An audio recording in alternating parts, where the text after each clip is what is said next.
Welcome back to the Radio Academy podcast. I'm your host, Georgy Jamieson, and this week our guest is a legend of broadcasting, author of essential industry guides such as Radio Moments and Radio Secrets, radio consultant and historian David Lloyd. 3 years ago, David co-founded Boom Radio, a station for an older generation of listeners that he felt had been forgotten. And now that brand extends with the launch of Boom Rock. I congratulated David on 3 years of Boom and asked him how it's been going. It seems like 2 minutes, to be honest, since we had the idea of setting up a radio station for older folk, as we call ourselves. But it's flown by and it's just been so exciting. How have the last 3 years been? When we started, we thought, well, we'll just try Boom Radio in London on DAB, see how it goes. And then after literally 2 weeks, the response was so overwhelming. We thought we need to go national straight away. And luckily, there was a little bit of space on the one of the national multiplexes. So we rolled out Boom Radio nationally really, really quickly. And so the scale of the whole thing grew more quickly than we'd ever imagined. And the audiences we have now, we'd never have dreamed of those. So it's been a hugely fulfilling 3 years, the most fulfilling thing I've ever done in my 40 plus years of radio by some margin. It's also been thoroughly exhausting. I mean, we'd all semi-retired, we were starting to do all sorts of interesting things. But this is more than a full-time job. It is 24 hours a day, 7 days a week when you're running a national radio station on so few people and trying to have the professionalism, range and diversity of output that we're trying to do. So exhausting is probably the best answer. There is something about it that just literally caught the imagination of the listening public, though. Was there a vision when you first came up with the idea that this model of not having physical buildings, everyone working at home? I think we felt, both as human beings and as radio professionals, that when you get over 60, the world starts to treat you in a very different way. If I go for a job now, people say, who's that old bloke waiting in reception? That's the reality of it. And we realised that everybody else over 60 felt the same way, that the world actually didn't actually value them that much. Yes, we were playing amongst the musical array that we play on Boom is principally 60s and 70s, but we have 80s and more recent too, and a sprinkling of 50s as well. So that is important, and clearly that chimes with our generation because they grew up to that music and they love hearing it again. But hearing broadcasters who are all in their 60s, 70s or 80s, in other words, all the cultural references, everything they say, we can refer obliquely to a sitcom from 1972 and our audience get it. So people like our audience, talking to our audience and chiming with our audience, we thought that would work. And I have to say, the feedback we are getting, all of us who work in radio, we get lovely letters from people who really value what we do. And that's part of why we worship this wonderful medium of radio. But here the feedback is, people really say, you have changed my life. And we get people, writing to us and saying, this will be the first new year I've not spent with my husband. Lost him a few months ago. And you've been such a companion and those sorts of words. And they just come in their hundreds and thousands, these emails. So I don't think we imagined that would be the sense of belonging that this community radio station created. To come back to your point on doing it remotely, we knew it would be a very tough commercial operation. Nobody else in commercial radio has set out specifically to target an older audience. Advertising is tough to come by. The advertising fraternity, the ad agencies, for all sorts of some understandable, some puzzling reasons, don't attach the same value to people over the age of 55. Because they think we're about to keel over and die, or we're very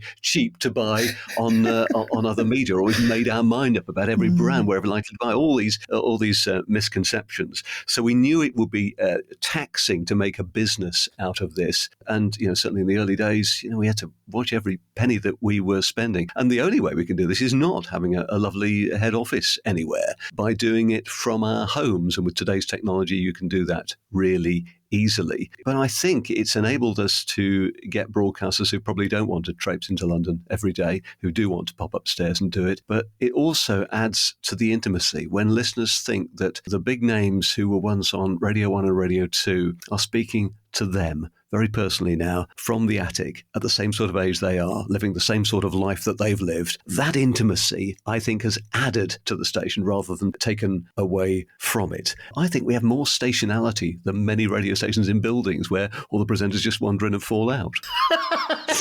Oh, you've worked there too. Do you ever all manage to get together? Very rarely. We had a sort of bit of a half-hearted get-together fairly early on because it was just during COVID that we launched, so it was rather difficult. We had a lovely party about a year ago in London at the Ivy. We treated ourselves and we all met up. And for some people, this is the first time they've ever met each other. And it was the first time I met our commercial director. It was the first time, this is the post-COVID world. We had not met each other in one place. It was the most remarkable night as we shared the success. 3 years ago, you launched the station, but now it is a brand. There's Boom Light, now there's Boom Rock. Tell me about the process you go through when you launch a new station. It's almost beyond a radio station. It's beyond a brand. It's almost a movement. The way that our listeners talk to us, that's that sense of belonging. So we realised we'd hit something. We are a brand for old people who aren't old. We talk about feeling young again, and that's the feeling we all have. And in terms of the spin-off stations, we do a lot of research, a huge amount of research with our audience. And there were a couple of areas where we knew there was an appetite, but it would be difficult to feast that appetite on the main channel. And the first of those was people who said, can you play more 50s? Please play more records than the 50s. Play more 50s. There's quite a sizable volume of opinion. And it was difficult to do that on the main channel because if we play more 50s, that means fewer 60s records or 70s records. There's always got to be something sacrificed. So it's difficult. And we didn't want to change the recipe of Boom Radio itself because we'd proven that. So we created Boom Light, first of all, which was lighter music and 1950s. It's a very easy listen. It's a lovely mood listen, even if you don't like 50s tracks. So that was a very obvious spin-off. And that's grown really, really well. It's a significant percentage of the scale of Boom Radio itself, although that one is only online and not on DAB. And the other one was rock. There was an appetite for even more daring rock music. Now, we know what would happen to our main channel if we played that in any quantity. I mean, the great thing about audience streaming now is you can see response to every single thing you do in real time.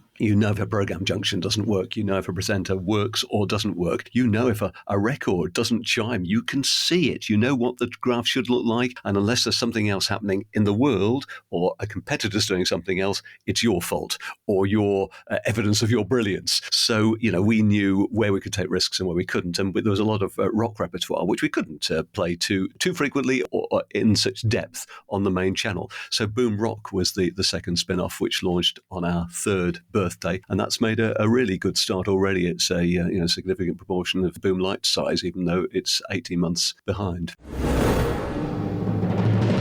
Get ready to rock around the clock. Here we go. Here's Nicky Horn. The date is February the 14th, 2024. The time, 10 a.m. Good morning. This, for the very first time, is Boom Rock. We're talking about the data, and you can really drill in now, can't you? And it can be really precise. That's very important, isn't it, when you're running a radio station? It is. It's the intelligence that I didn't have at all my other radio stations in the same way because, first of all, it didn't exist. And then when online did exist, it was such a small proportion of listening and an atypical proportion with a different listening curve and flavour. And it was difficult to use that as a programmer. But now I think, and I suspect many programmers will agree with me, that it's what you program by. RAJAR is a great, reliable, trusted trading currency. Great, bank that. But to work out which programs are working and how, just looking at that data of their behaviour is enormous. It doesn't give you demos and things like that, but it gives you an enormous amount of insight. So I can say that, it's kicked off very well. The feedback from the listeners is brilliant, and they're a critical bunch, our audience. You get to our age and think, well, I'm right. I know everything about everything. They're a critical bunch, and particularly, I have to say, rock fans, because they're generally, they're into their music. A significant proportion of them are musos. They're very knowledgeable, aren't they? Yeah. We do dig, and just like the characteristics of Boom Radio itself, we dig deeply into the record collection. We don't just go to the best-known tracks. I'm not decrying that as a strategy, by the way. If I were running Gold, I'd do exactly what they do. If I were running Greatest Hits, etc., programmers play different tactics in different ways, and if I were working someone else, I'd play a different tactic. But everyone else is doing that. Big groups are doing that. We want to get get a niche and do it brilliantly. And if that niche is big enough, we can create a successful radio station. So on Boom, it's album rock, it's hard rock, it's psychedelic, it's prog, it's folk, new wave, West Coast favourites. We're digging deeply, and the response has been enormously positive so far. I think it's that mixture and that blend that resonates with people, because you do credit the audience with that musical intelligence. I was listening just this morning. There was The Jam, then this was Boom Rock, Depeche Mode, then there was a Led Zepp track, then there was Faith No More, and each one I was going, yes, yeah, another great song, another great song, another great song. I mean, the strapline is that great song you haven't heard in ages, we're playing it next. Boom has been such a breath of fresh air. Why was no one else doing it, do you think? I should pay credit for Boom Rock to my other half, Paul Roby, who's the content director for the whole group, and he's been overseeing the rock project. Gary Burton is running it day to day, who used to be at Six Music in its very early days. And we're also, of course, privileged to have Nicky Horn with us. It's like a dog off a leash. And so we begin as we mean to go on. AC/DC. For those about to rock, we salute you. And rock is what we do here on Boom Rock, and it's going to be the wide world of rock. And you're going to hear, just like we do on the mothership, Big Boom, we're going to play you things that you've not heard in a long while.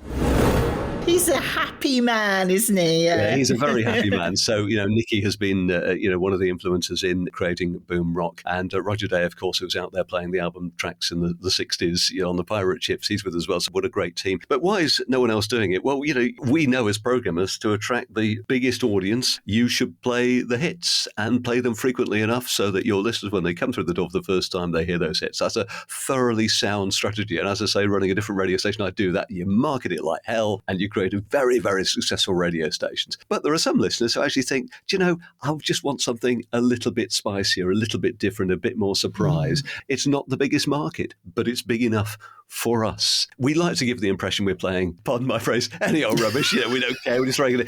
As you can imagine, it's really thought through, and certainly on Boom Radio, although we're playing some really risky stuff, we'll come out the news with something fairly well known. We'll come out the ad breaks with something well known, and if there's something a little bit spicier, you'll notice it's before or after a presenter's spoken, and just explain why the hell we're playing it to the listeners. So there is a lot of care that goes round our miscellany. You can feel that care, though, and you can feel that love for the music. Music scheduling is an art. It is a science. But a lot of your presenters choose some of their own tracks or even all of their own music. Tell me about that trust and that value that you put into those broadcasters and that knowledge that you allow them to do that? A very carefully framed question. Our listeners always say, do the presenters choose the music? I mean, what tends to happen is the presenters will suggest many of the tracks they want to play. They might say, well, I'd love to play this Saturday, or here's a list of things I think will really fit this program. So the presenters chip in, some more than others.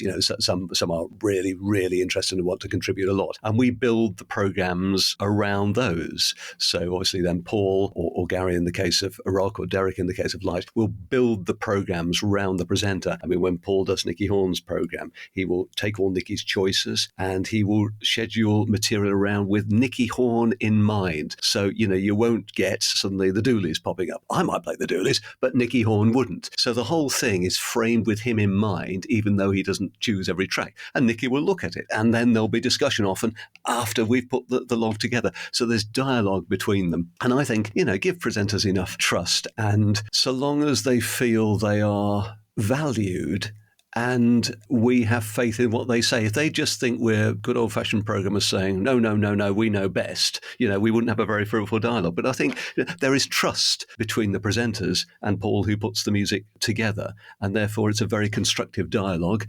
We fall out now and again. Well, yeah, that's part of the dialogue. That's part of the fun, isn't it? Yeah, but I think they would all say, I think, I feel a real sense of ownership of the program I present. Your presenters are very, very experienced.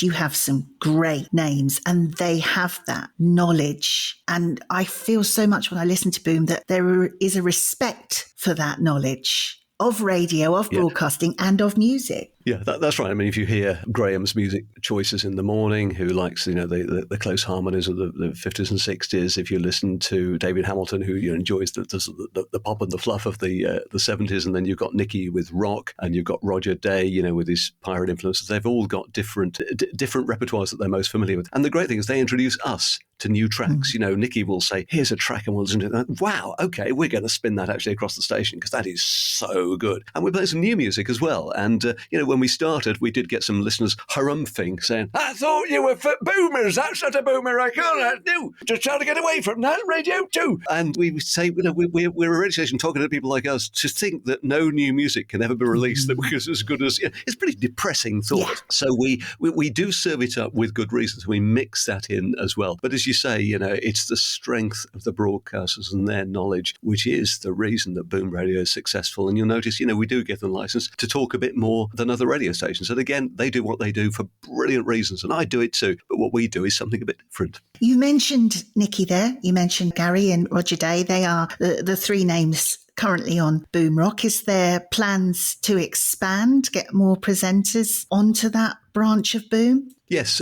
we've started Boom Light just with one presenter, one show, and we've grown that inch by inch. I mean, clearly we are a small independent company, and several independent radio stations, not part of big groups, have fallen over the years, even though what they did was in various parts and various ways really good. Because what you've got to do, obviously, is make not only get the programming right, but get everyone to hear about it in terms of marketing, which has been the challenge for us on fairly low budgets, and also get the income through the door. Because if you don't do that, you don't take it forward. So, we've needed to get all that in mind. Therefore, we watch what we spend really, really carefully. And clearly, as we start a new offshoot, it doesn't make money straight away. So we like to make sure it's just sort of washing its face before we then invest in more programs, as we have done on Light and as we'd like to do on Boom Rock. Because online listening is, as I say, it used to be a tiny bit of but it's for Boom Radio, it's half our audience is listening online. So Boom Radio on DAB and online, half of it is online. So therefore,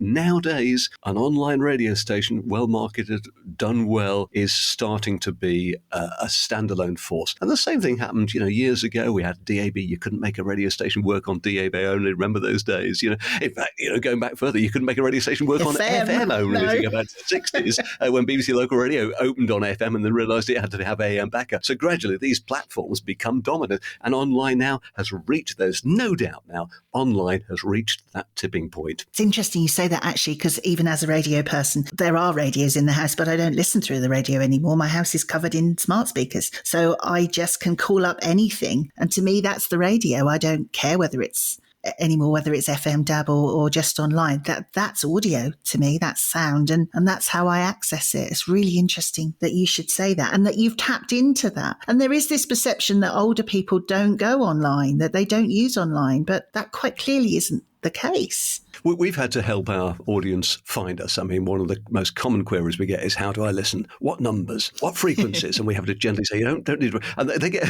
we've had two or three who get really, for goodness sake, can you tell me the frequency? No, you just need our name. If we can give you a frequency, but it's DAB and there's about 20 other stations on the same frequency. So, it has been, a bit of an impediment to people finding us. But as you can see by our audience figures, many, many people can. And the great thing is, when people say to us, I can't find you, don't forget I'm 70, we can write back and say, yeah, many of us are as well, and we've got the radio station on air, so please could you just make a bit of effort and find it on your radio, and we can talk to our audience like that, because we're all in the same boat. I'm going to close with something of a massive question. Oh, don't do that. Because it's not often you get to talk to David Lloyd, radio consultant, radio historian. Your blog is essential reading for the industry, in my humble opinion. Thank you. Where is the future for music radio, and particularly of the type that you are making? Where do you see not just Boom going, but music radio going in the future? When I talk about the future of radio, I always end up by saying something like, whatever happens in the future, whatever platforms, whatever formats, how it's delivered, what it's called, the one constant is that people will always have two ears, and they will always want something interesting to put into those ears. So I think so long as we can continue delivering something interesting, something entertaining, there will always be a future for what we do. David Lloyd, it's been an absolute pleasure. Thank you so much. At risk of sounding like the listeners that say, what frequency? Where can we find Boom Radio and Boom Rock and all the things that you do, please? Boom Radio is across much of the UK on DAB, and people listening to your specialist podcast will realise that there are a number of national multiplexes. We're on SDL. Try explaining that to a listener. So that covers most homes, most major roads, and also online, of course, in all the usual places, and Boom Rock and Boom Light online in all the usual places. A huge thank you to David Lloyd for spending the time to talk to me about all things Boom Radio and Boom Rock. If you're off to Glasgow tonight, 28th of February, for our Foot in the Door event, then have an amazing time. And if you can't make it, don't worry. We'll be highlighting what happened on our socials, and there'll be a special podcast in the next few weeks. If you have an idea for the podcast, then get in touch at podcast@radioacademy.org. I'd love to hear from you. And if you subscribe to the Radio Academy podcast, then you'll never miss an episode. I'll see you next week.